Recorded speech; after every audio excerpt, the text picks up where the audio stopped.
En los videos anteriores sentamos las bases para entender el milagro de nuestra salvación. Vimos cómo era nuestra condición, apartados de Cristo, y vimos cómo Dios, a pesar de nuestra condición indigna, inicia y termina de principio a fin la obra de salvación. Y lo más importante que aprendimos fue que Dios no nos salva a nosotros para que podamos tener un seguro contra incendios y podamos seguir viviendo nuestras vidas como nos parezca. Por el contrario, Dios no solo nos salva para que podamos estar libres de su ira, como también nos salva para glorificarse a sí mismo. Por lo tanto, somos salvos de la ira de Dios para glorificar su nombre.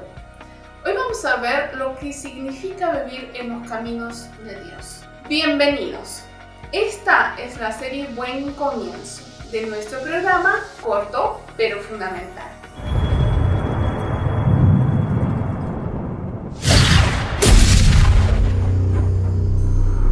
Ya vimos que nuestras vidas apartadas de Cristo estaban marcadas por una autonomía donde vivíamos para nosotros mismos, no para Dios. Éramos hostiles hacia Él. Pero cuando nos convertimos en cristianos, todo eso cambió. En todo el Nuevo Testamento leemos que no solo somos salvos de la ira justa de Dios, sino también somos salvos para glorificar a Dios y vivir una nueva vida. En 1 de Pedro y Efesios vemos que somos escogidos para anunciar las virtudes de Dios, para ser santos y sin mancha, y que fuimos creados para buenas obras. Sin embargo, cuando pensamos en eso, nos enfrentamos con un gran problema, nuestra condición natural. Hemos visto cómo somos descritos apartados de Cristo, esclavos al pecado y muertos en nuestras transgresiones. Entonces, ¿cómo podemos ser capacitados para cumplir nuestro llamado a ser santos, a hacer obras que glorifican a Dios y declarar sus alabanzas? ¿Cómo es posible? Bueno, en resumen, y como lo desarrollaremos un poco más hoy, cuando nos convertimos, Dios hace una limpieza inicial en nosotros, creando un quiebre decisivo en los patrones de pecado en nuestras vidas. 1 Corintios 6:11, después de recordar a los cristianos en Corinto de su anterior forma de vida, Pablo escribe: algunos de ustedes antes eran así, pero fueron limpiados, fueron hechos santos, fueron hechos justos ante Dios al invocar el nombre del Señor Jesucristo y por el Espíritu de nuestro Dios. Esta verdad permite a Pablo escribir un poco más adelante en 2 Corintios 5:17 lo siguiente: esto significa que todo lo que pertenece a Cristo se ha convertido en una persona nueva. La vida antigua ha pasado, una nueva vida ha comenzado. A través de la obra de Cristo en la cruz y por el poder del Espíritu Santo, Dios nos toma a los que estábamos muertos y nos hace nueva creación. Él no solo nos da auxilio, sino que además respira nueva vida en nosotros. ¡Wow! ¡Qué tremendo! Recuerda, no somos nosotros los que por nuestros propios esfuerzos nos consagramos y nos santificamos. Más bien es Dios, por la obra terminada de Cristo, a través del Espíritu Santo, quien obra en nosotros para completar la obra de salvación en nuestras vidas. Eso lo podemos ver en 1 Tesalonicenses, Filipenses y 2 Corintios. Como nuevas creaciones tenemos la obligación privilegiada de vivir no como solíamos vivir apartados de Cristo, sino como aquellos que son redimidos. Te invito a que me acompañes a ver 3 características de nuestra vida en Cristo cuando somos sellados con el Espíritu a través de la sangre de Cristo, que son vitales para entender cómo es posible vivir una vida que le agrade. La primera característica que vamos a ver es nuestra nueva naturaleza. Veamos qué dice Romanos 8:5 y 8. Los que están dominados por la naturaleza pecaminosa piensan en cosas pecaminosas, pero los que son controlados por el Espíritu Santo piensan en las cosas que agradan al Espíritu. Por lo tanto, permitir que la naturaleza pecaminosa les controle la mente lleva a la muerte. pero permitir que el espíritu les controle la mente lleva a la vida y a la paz, pues la naturaleza pecaminosa es enemiga de Dios siempre. Nunca obedeció las leyes de Dios y jamás lo hará. Por eso, los que todavía viven bajo el dominio de la naturaleza pecaminosa nunca pueden agradar a Dios. La frase "los que son de" que Pablo utiliza cuando hace la distinción entre aquellos que viven ocupándose de la carne o el espíritu indica la esencia fundamental o inclinación de una persona. Sabemos que otras partes de las escrituras que los que viven según la carne, en otras palabras, aquellos que son controlados por el pecado, manifiestan obras de la carne. En realidad, antes de ser cristianos, actuábamos de tal manera, porque nuestra naturaleza no había sido cambiada, tampoco nuestra forma de pensar o lo que deseábamos.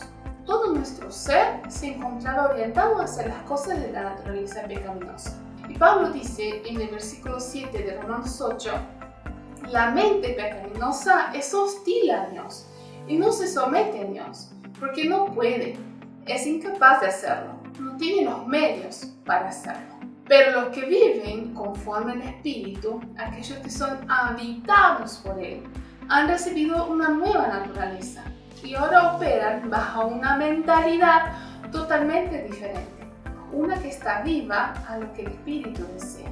Dicho de una manera diferente, ahora deseamos y tenemos afecto por las cosas de Dios. Él ha cambiado nuestros corazones para que ahora deseemos obedecerle, no simplemente por obligación o por miedo, sino por afecto y amor a Dios y sus mandamientos. Lo que me lleva a la segunda característica de nuestra nueva vida en Cristo, porque se nos ha dado una nueva naturaleza, como dice Efesios 2, tenemos vida juntamente con Cristo, ahora estamos muertos al pecado y librados de su poder. Al estar apartados de Cristo, somos en realidad un cadáver espiritual para las cosas de Dios y un esclavo del pecado. Es importante tener en cuenta que como cristianos, ninguna de esas dos cosas nos describe ahora, como lo podemos ver en Romanos 6, 1 y 2 y 6 y 7. Ahora bien, ¿deberíamos seguir pecando para que Dios nos muestre más y más su gracia maravillosa? Por supuesto que no. Nosotros hemos muerto al pecado entonces. ¿Cómo es posible que sigamos viviendo en pecado? Sabemos que nuestro antiguo ser pecaminoso fue crucificado con Cristo para que el pecado perdiera su poder en nuestra vida. Ya no somos esclavos del pecado, pues cuando morimos con Cristo, fuimos liberados del poder del pecado. Ahora, hay mucho que podríamos aprender en estos versículos, pero vamos a centrarnos en que cuando somos incluidos en Cristo, a través del arrepentimiento y creer, su muerte se aplicó a nosotros de tal manera que cuando Él murió en la cruz, nuestro viejo hombre, nuestra naturaleza pecaminosa, fue crucificada con Él. El resultado es que ahora hemos muerto al pecado y ya no se nos define como ese viejo hombre.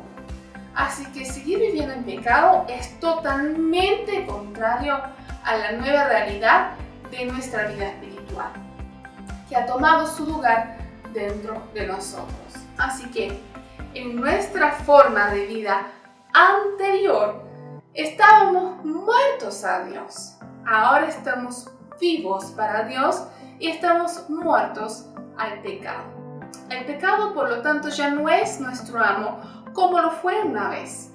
Esencialmente, hay un nuevo amo en nuestra casa, el Espíritu Santo que mora en nosotros y nos sella hasta el día de la redención. Pero Pablo está diciendo aquí que nunca más lucharemos con el pecado. No, de hecho en Romanos 7, Pablo escribe abiertamente sobre su lucha con el pecado y la guerra entre su espíritu y su carne. En el pasaje de Romanos que estábamos viendo, observa que Pablo pregunta: ¿cómo es posible que sigamos viviendo en pecado y no? ¿Cómo podemos nosotros pecar? Aquí Pablo transmite la verdad de que como cristianos hemos muerto al pecado, que este ya no reina en nuestros corazones y no nos controla como lo hizo una vez. Entonces, aunque podemos cometer pecado y luchar con diversas tentaciones, no vivimos en el pecado como una vez lo hicimos, sin convicción y sin frutos espirituales. Bueno, esto nos conduce al último aspecto de nuestra nueva vida que hoy vamos a mencionar. Estamos en una batalla espiritual. A pesar de que cuando nos convertimos en cristianos, la orientación de nuestra vida cambia hacia Dios y estamos muertos al pecado, hay tensión entre lo que somos posicionalmente en Cristo, muertos al pecado y vivos a Dios, y la presencia de nuestra carne que continúa todavía siendo tentada por el pecado. Esto es lo que podríamos llamar el ya, pero todavía no, de nuestra santificación.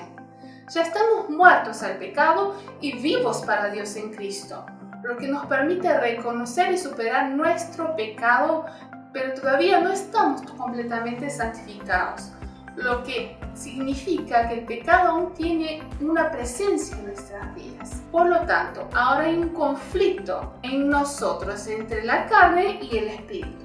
Pablo captura este conflicto en Gálatas 5:17. La naturaleza pecaminosa desea hacer el mal, que es precisamente lo contrario de lo que el espíritu quiere. El espíritu nos da deseos que se oponen a lo que desea la naturaleza pecaminosa. Estas dos fuerzas luchan constantemente entre sí. Entonces ustedes no son libres para llevar a cabo sus buenas intenciones. Mientras que antes de nuestra conversión éramos esclavos al pecado, ahora reconocimos el pecado por lo que es y con la ayuda de Dios batallamos contra él. John Piper tiene una gran manera de expresar este conflicto. Cuando Pablo dice que la carne ha sido crucificada, significa que la batalla decisiva ya se ha luchado y ganado por el Espíritu Santo.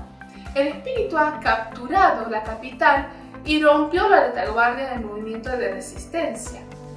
La carne está realmente muerta. Su perdición es segura, pero hay guerrillas de resistencia. Las guerrillas de la carne no sueltan las armas y hay que luchar contra ellas a diario. Por lo tanto, la guerra ha sido ganada. Si estamos en Cristo, estamos muertos al pecado y vivos con Cristo.